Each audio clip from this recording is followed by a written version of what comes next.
Palabras de alegría y esperanza. Es el 26 domingo del tiempo ordinario Dal del año Vangelo B. secondo Marco. El Evangelio de Marcos, capítulo 9, 38-50. El comentario es del padre Fernando Armelini. Juan le dijo a Jesús: Maestro, vimos a uno que expulsaba demonios en tu nombre y tratamos de impedírselo porque no nos sigue. Jesús respondió: No se lo impidan. Aquel que haga un milagro en mi nombre no puede luego hablar mal de mí. Quien no está con nosotros está a nuestro favor. Quien les dé a beber un vaso de agua en atención a que ustedes pertenecen al Mesías, les aseguro que no quedará sin recompensa. Si alguien escandaliza a uno de estos pequeños que creen en mí, más le valdría que le atasen una piedra de molino en el cuello y lo arrojaran al mar. Si tu mano es para ti ocasión de pecado, córtatela. Más te vale entrar manco en la vida que con las dos manos ir a parar al infierno, al fuego inextinguible. Si tu pie es para ti ocasión de pecado, córtatelo. Más te vale entrar cojo en la vida que con los dos pies ser arrojado al infierno. Si tu ojo es para ti ocasión de pecado, sácatelo. Más te vale entrar con un solo ojo en el reino de Dios que con los dos ojos ser arrojado al infierno, donde el gusano no muere y el fuego no se apaga. Todos serán sazonados al fuego. La sal es buena, pero si la sal pierde el sabor, ¿con qué la sazonarán? Ustedes tengan sal y estén en paz con los demás. Un buen domingo para todos. El Evangelio de hoy nos presenta a Juan, el hijo de Zebedeo, que se llega a Jesús y le dice: Vimos a uno que expulsaba demonios en tu nombre y tratamos de impedírselo porque no se puede utilizar tu nombre, porque eso nos pertenece a nosotros. Esto es lo que dice Juan, Juan el evangelista, el hijo de Zebedeo. Para comprender la reacción y luego la respuesta que Jesús dará a Juan, vale la pena decir una palabra sobre este apóstol, este discípulo. Juan recibió de Jesús un nombre muy poco simpático. Él y su hermano Santiago son llamados Boanerges, que significa hijo del trueno. ¿Y por qué Jesús les ha dado este sobrenombre? Porque eran agresivos, gente siempre pronta a discutir, a desencadenar huracanes, fanáticos, integristas. Y volveremos a encontrar a estos dos en otras lecturas dominicales cuando se dirigen a Jesús y quieren tener los primeros puestos en el reino que su maestro está por comenzar en el mundo. Esperaban gloria, honor, éxitos, y Lucas recuerda en el capítulo 9 que cuando pasan por Samaria y los samaritanos no lo quieren recibir, son siempre estos dos que le piden a Jesús: debemos hacer como Elías, invocar fuego del cielo para que los queme a todos. Entendemos pues quién es este Juan y qué personalidad tiene. Es él que se dirige a Jesús y le dice: aquí está pasando una competición que no nos gusta. Hay algunos que invocan tu nombre y esto no puede ser. ¿Qué significa invocar el nombre de un gran personaje? Los curanderos de la antigüedad estaban habituados a invocar el nombre de algún personaje famoso o pronunciar el nombre de ángeles o demonios para dar eficacia a sus exorcismos. Y así daban eficacia a sus prácticas. En Israel, el nombre más invocado era el de Salomón, pues era considerado el protector de todos los que cultivaban los misterios del saber. Y ahora, algunos de estos curanderos estaban utilizando el nombre de Jesús, pues Jesús se había convertido en famoso por aquellos días. O sea, los exorcistas para echar estos demonios utilizaban muchos nombres, incluso el de Jesús. Y Juan dice, esto no lo deben hacer porque Jesús nos pertenece a nosotros. Tenemos pues esta persona que está haciendo el bien. Un poco más adelante diremos unas palabras sobre lo que son estos demonios. Lo he dicho ya muchas veces, pero vale la pena repetirlo para no hacer confusiones con ciertos conceptos. Tenemos pues un rival peligroso que está haciendo una cosa buena, pero, dice Juan, no tiene nuestra autorización para invocar el nombre de Jesús y por tanto expulsar demonios. Es interesante el verbo griego que se emplea, ekoluomen, que es un imperfecto. Entonces, no es que lo hayan impedido, sino que intentaban de todas formas, pero sin conseguirlo. Es interesante el contexto en que el evangelista Marcos coloca este episodio, porque si retrocedemos una página, encontraremos que los discípulos que han recibido de Jesús el poder, el único poder que Jesús ha dado a sus discípulos, la palabra exusía en griego. Este término se emplea solamente para indicar el poder que Jesús da a sus discípulos de expulsar a los demonios, de luchar contra las fuerzas del mal. ¿Qué es lo que había sucedido un poco antes? Que los discípulos no pudieron poner en práctica este poder que Jesús les había dado, porque había sucedido que un papá había presentado a su hijo a los discípulos y no fueron capaces de expulsar el demonio de aquel sordomudo. En realidad se trataba de un niño epiléptico. Veamos la razón por la que no pudieron expulsar el demonio. La razón es que ellos mismos estaban poseídos de un demonio. ¿De qué demonio se trataba? Nuevamente era el demonio de la grandeza, del poder, no como el demonio que Pedro tenía cuando Jesús le dice tú eres Satanás porque piensas según el criterio del maligno, los criterios de este mundo. Ahora, no es solo Pedro, son todos juntos que están animados de estos demonios, que es el ansia de dominar sobre los demás, de mandar.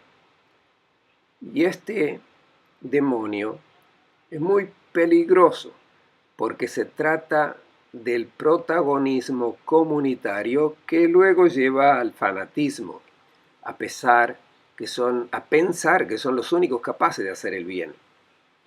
El fanatismo nace del orgullo de grupo, que es una forma velada y peligrosa de relegamiento sobre sí mismo.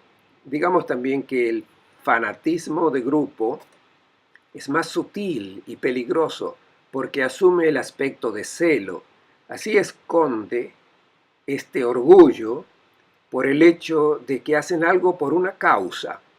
Este orgullo de grupo está presente también hoy en nuestras comunidades cristianas. Y es exactamente lo que ha sucedido con el grupo de discípulos y con Juan. Estudiemos los grupos y movimientos al interior de la comunidad cristiana, y lo digo con todas las letras. Muchas personas son personas realmente exquisitas, muy buenas, muy coherentes, también con la vida que llevan. Pero, como grupo, frecuentemente terminan siendo fanáticos. Piensan que son los únicos, las únicas que han adherido a Cristo y que son capaces de una vida cristiana auténtica. Así se acaba en el fanatismo, exactamente lo que aconteció con los discípulos de Jesús.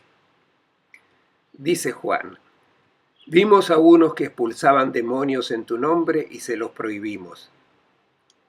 Prohibieron hacer el bien, porque esto es lo que significa expulsar los demonios. Identificar el seguimiento de Jesús con el seguimiento nuestro expone a una infinidad de riesgos. Santiago, lo mismo que Juan, revelan la condición de ser los únicos e indiscutibles depositarios del bien. Y se sentían contrariados e indignados por el hecho de que alguien pudiese hacer algo de bien sin pertenecer a su grupo. ¿De qué se trata este poder para expulsar demonios? Ya lo he dicho muchas veces, se trata de hacer el bien, de humanizar a la gente. Tenemos en nosotros dos fuerzas. Una que nos lleva a ser generosos, a hacer el bien, a construir la paz, el amor, la reconciliación, a ser acogedores, servidores para con los demás. Esta es la fuerza que viene del Espíritu de Dios, de la filiación divina. Una fuerza dentro de nosotros que nos lleva a comportarnos como hijos e hijas de Dios, a comportarnos como nuestro Padre del cielo. Pero también dentro de nosotros hay muchas fuerzas que nos llevan lejos de estas actitudes. Son fuerzas que destruyen lo humano que está dentro de nosotros. Cuando decimos humanos es lo que nos caracteriza como personas y es lo divino que está en cada uno de nosotros, este ADN que nos hace hijos e hijas del Padre del cielo. Son las fuerzas de muerte, el orgullo, que luego nos lleva a la lucha, a la violencia, incluso a la guerra, los celos, la prepotencia del poder, del poseer. Pensemos, por ejemplo, en esa fuerza que algunos sienten dentro, que es incontrolable, incontenible, la patología, las pasiones por el juego, que son incontrolables. Hemos encontrado personas que están poseídas de esta fuerza que los lleva de manera incontrolable a comportarse de esa manera y a arruinar la propia vida y de la propia familia.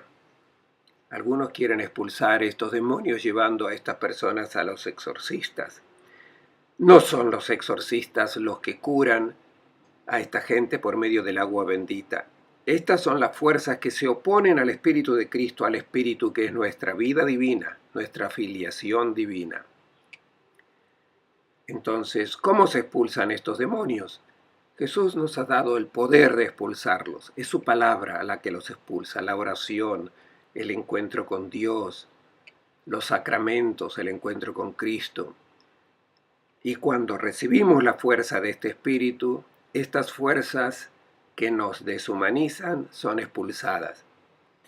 Entonces la pregunta: ¿quién es el que expulsa estos demonios? ¿Son solamente los que pertenecen a la iglesia o toda persona que se deja mover del Espíritu de Cristo? Porque toda persona, hijo o hija de Dios, ha recibido, al ser concebido, al nacer, ha recibido esta semejanza con Dios, este ADN divino. Por tanto, toda persona que se deja mover por este espíritu expulsa a los demonios, hace el bien. Los discípulos están condicionados por la mentalidad que veían al Mesías como un triunfador y querían ser los únicos pertenecientes a este grupo. Son los celos los que hacen ver esta situación como peligrosa. Ser rivales hasta en gente que hace el bien. ¿Cuál es la respuesta de Jesús? No se lo prohíban. Aquel que haga un milagro en mi nombre no puede luego hablar mal de mí. Aquí se emplea el término griego dynamis, esta fuerza que deriva del poder del Espíritu. ¿Qué les dice Jesús a sus discípulos? Alégrense siempre que ven que los demonios son expulsados. Cualquiera que haga el bien está de nuestra parte. El problema es que a nosotros no nos gusta escuchar sobre el bien que hacen los demás, porque no aceptamos voluntariamente las lecciones de honestidad, de lealtad, de no violencia, de amor, de hospitalidad, de tolerancia. No lo aceptamos instintivamente porque pensamos que somos los únicos poseedores del bien. Pero Jesús nos dice que cualquiera, animado del Espíritu Divino que es dado a todos, cualquiera que se deja mover por este Espíritu y hace el bien, es uno de los nuestros. ¿Qué es lo que hace la comunidad eclesial? No para tenerse como la única entidad que hace el bien, pero Jesús la quiso poner como ciudad puesta sobre el monte, una ciudad que todos puedan ver y contemplar. Debe ser como una exposición, una vitrina, donde la gente pueda contemplar las obras maravillosas que son producto de la adhesión al Evangelio. Porque los que aceptan el Evangelio, los que aceptan la propuesta de vida y de humanidad que hace Jesús, deben ser personas que produzcan amor, alegría, diálogo, acogida, reconciliación. Pero no es la iglesia el único lugar donde ver y contemplar estas maravillas. Esto germina en todo aquel que se deja guiar por el Espíritu, del ADN divino que toda persona ha recibido. Y de hecho, dice Jesús, quien no está contra nosotros está a nuestro favor. Lo que discrimina es el bien de la persona. El que hace el bien a la gente, el que construye amor, es ciertamente de los nuestros, porque se deja mover por el Espíritu de Cristo. A continuación, el texto evangélico pone una serie de dichos del Señor. El primero, quien dé de beber un vaso de agua en mi nombre, porque son de Cristo, no quedará sin recompensa. ¿Qué significa? Para nosotros ofrecer un vaso de agua no nos cuesta nada, pero en tiempo de Jesús, dar un vaso de agua, debemos colocarnos allí en el desierto cuando una persona está cansada y pide acogimiento. Darle un vaso de agua significaba recibir y proteger a esta persona que necesita ser acogida y ayudada. El texto dice, quien les dé a beber un vaso de agua en atención a que ustedes pertenecen al Mesías. Entonces, dar un vaso de agua significa acoger, recibir. Es muy hermoso esto del vaso de agua porque no lo da un cristiano, sino de un no creyente al cristiano. Es el recibimiento del discípulo de parte de alguien que no pertenece al grupo de discípulos. ¿Cuál será la recompensa? La recompensa es que este gesto de amor, este primer gesto que es un encuentro entre dos personas, que seguramente tienen diferentes concepciones de la vida, pero está el recibimiento, no de parte del cristiano con quienes no lo son, sino que es de un no cristiano el que recibe a un discípulo. Este acto de amor, que aparentemente es una cosa de poco valor, no quedará sin recompensa. Esto es, no permanecerá sin dar fruto. Construirá una relación de fe que será el principio de un diálogo. Todo gesto que favorece el encuentro y la comunicación entre personas es precioso, venga de donde venga. Si viene de un no creyente, es ya un inicio entre dos que ya son hijos de Dios, dos que han recibido el Espíritu del mismo Padre. El segundo dicho del Señor, si alguien escandaliza a uno de estos pequeños que creen en mí. Es la amenaza para aquellos que escandalizan a los pequeños. Los pequeños, estos no son los niños. Ya escuchamos el domingo pasado el paidion, el servidor. Aquí no son el paidion, son el mikroi, los pequeños. Y por pequeños aquí se entiende las personas débiles en la fe, los que apenas han comenzado a escuchar el Evangelio y comienzan a seguir esta luz de Cristo y se pueden escandalizar de aquellos que ya son discípulos. El contexto en que Marcos coloca esta amenaza de Jesús contra aquellos que escandalizan a aquellos que son principiantes, aquellos que apenas comienzan a dar los primeros pasos en el seguimiento de Jesús. El contexto es el de la ambición del discípulo. La ambición del discípulo al interior de la comunidad eclesial que pueden alejar a aquellos que están dando los primeros pasos. Y este es un escándalo que Jesús condena de la manera más fuerte. ¿Qué es lo que escandaliza? Son los conflictos, las divisiones, los cismas en la iglesia. Están siempre dictados por el orgullo, del frenesí del poder, de la voluntad de imponerse sobre los demás, de lucirse. Y hasta el día de hoy, estos escándalos alejan de la iglesia a los pequeños. Es el espectáculo poco edificante de la competición, incluso de la intriga para ocupar los primeros puestos, para obtener privilegios. Es un espectáculo poco edificante de la carrera para buscar títulos honoríficos, el besamano, la inclinación. Y son estas farsas que están todavía presentes en la comunidad cristiana que escandalizan y alejan a los pequeños. No se los involucra para que lleguen a conocer más a fondo el Evangelio. Tengamos presente esta posibilidad de escándalo. Creo que a todos nosotros se nos preguntará cómo hemos respondido a los escándalos al interior de la iglesia. Escuchamos con dolor lo que nos cuestan los medios de publicación sobre cosas poco evangélicas realizadas por los discípulos. Los que pertenecen a la iglesia y debería saber que están en esta vitrina desde donde solo el bien debe salir. Creo que nosotros hemos respondido a estas objeciones diciendo que es el aspecto humano que está presente en la comunidad eclesial y que es inevitable que así sea. Pero seguro que hemos notado que la gente no se convence con esta respuesta.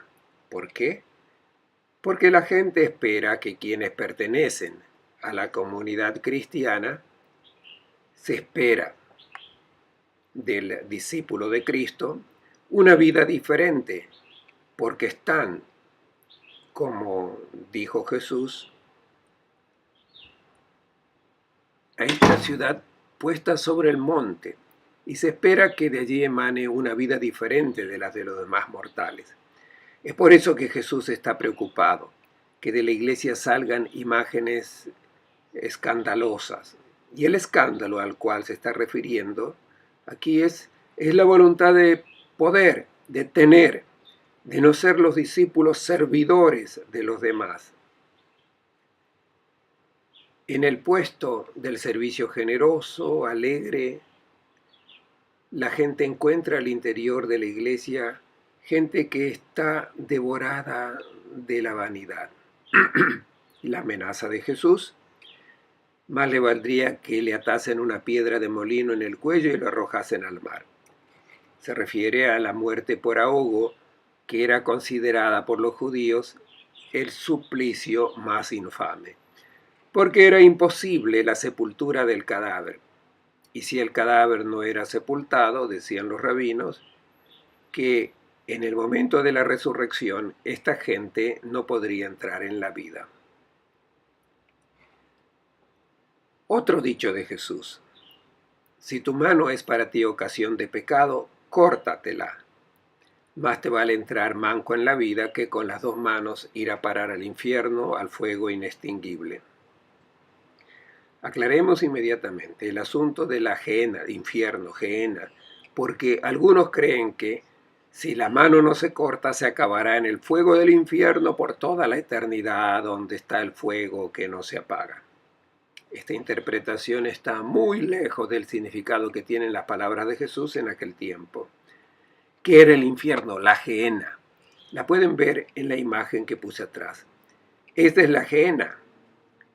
Era el valle que giraba en torno a la ciudad de Jerusalén en la parte sudoccidental de la ciudad.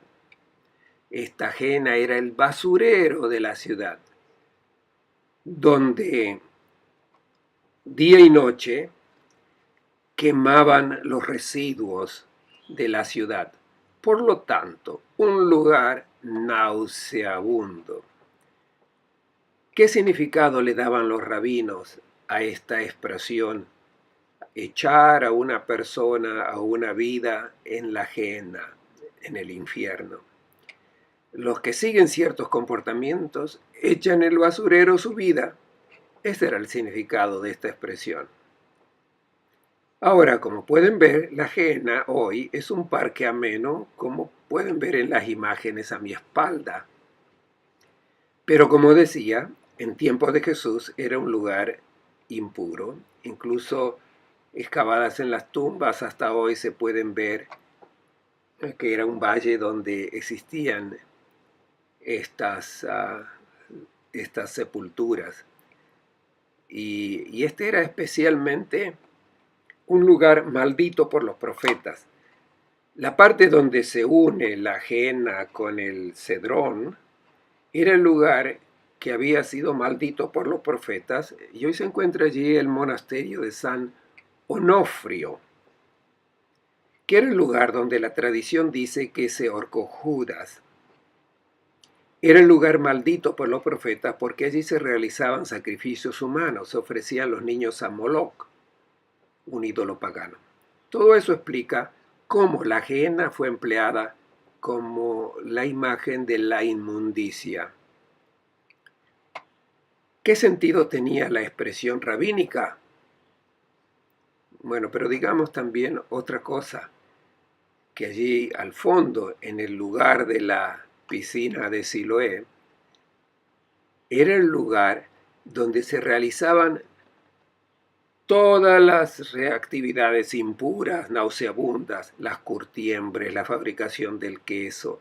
De hecho, la puerta sur de la ciudad de Jerusalén tuvo siempre nombres despreciativos. La puerta de la muladar se usaba para tirar los desperdicios, la basura y el estiércol. Y los rabinos utilizaban esta expresión: cuidado porque ciertas conductas de la vida llevan a destruir la propia existencia. No están hablando del infierno en la otra vida, no. Se referían a la destrucción de la vida hoy aquí. Al infierno lo inventaron los cristianos. Jesús nunca habló del infierno. Cuando Jesús habla de la gehenna, Jesús emplea esta imagen muy dura y muy eficaz. Pone en guardia sobre el escándalo que viene de dentro de la persona. Estén atentos porque si no tomas ciertas decisiones, aunque costosas, aunque dolorosas, arriesgas destruir tu vida. Y Jesús emplea la imagen de la mano que se corta, del pie que se corta, del ojo que se extrae. ¿Qué significa todo esto? La acción viene significada por la mano, las obras deshonestas. Y aquí se trata de cortar las manos que roban, las manos que cometen violencia. O sea, bloquear estas acciones si no se quiere arruinar la propia vida. Pero la mano y también el dedo apuntando, la actitud arrogante del que alza la voz, impone su propia voluntad. También esto hay que cortarlo. Hay que dar fin, cortar a estos comportamientos que te hacen impuro, distante de los demás, como uno que está abajo en la gehenna. Nadie se acerca a los que tienen estas conductas que operan esta mano para llevar a cabo estas acciones. Luego el pie que escandaliza. El pie indica la dirección, las opciones, la orientación de la vida. Luego el ojo que se extrae. El ojo indica la codicia por el acumular del placer, los sueños de grandeza.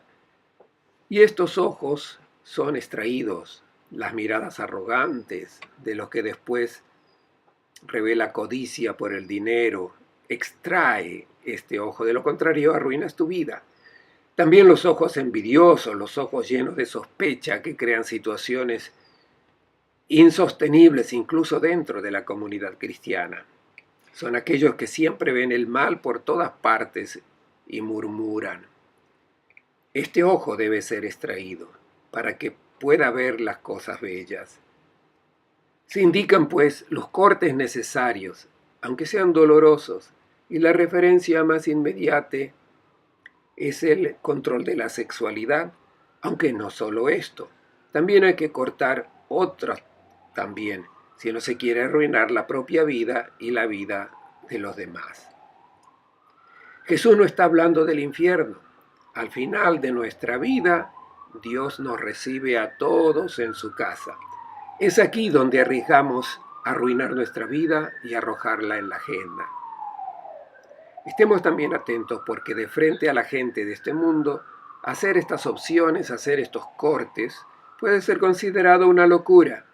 Uno que se priva de la oportunidad, de la alegría, de la posibilidad de gozar de la vida, de concederse todo lo que es agradable a los ojos, es considerado un discapacitado. Pero Jesús dice que son los cortes necesarios para ser una persona auténtica. Luego habla del gusano que no muere. ¿De qué se trata? El gusano es el proceso de putrefacción, hacia el cual se dirigen los que se abandonan a este libertinaje. La descomposición, la autodestrucción del que hace opciones opuestas a Cristo y al Evangelio. El fuego que no se apaga. El Bautista decía que todo sería quemado. Y Pablo habla de un fuego que quemará esa parte de nuestra vida que no corresponde al Evangelio. Aquí se refiere a la destrucción de la vida que se realiza en este fuego de la ajena, que arroja la propia existencia a estas propuestas que son las del mundo.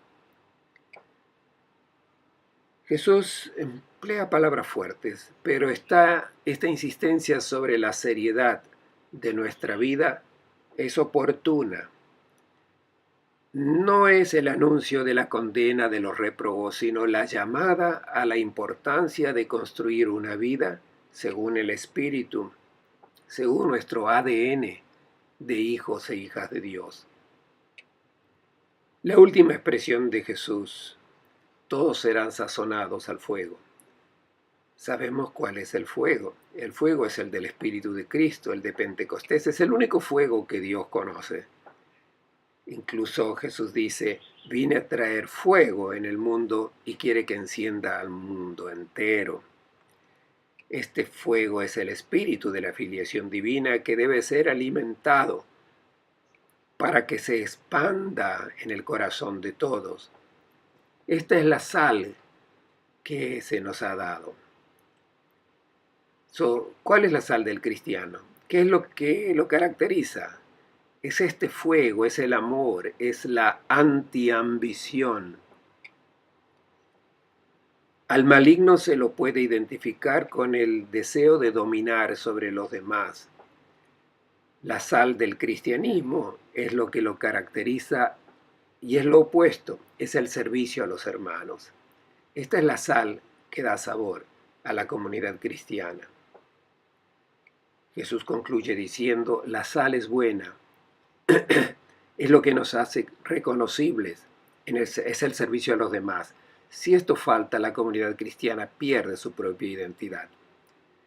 Ustedes tengan sal, dice Jesús concluyendo este texto, y estén en paz con los demás. La paz puede nacer solamente de esta sal evangélica que es el servicio a los hermanos.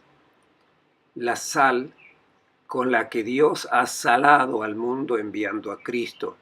Y si uno renuncia a la ambición, al deseo de aparentar, de ser los primeros y se pone al servicio de los hermanos, la paz es asegurada a la comunidad.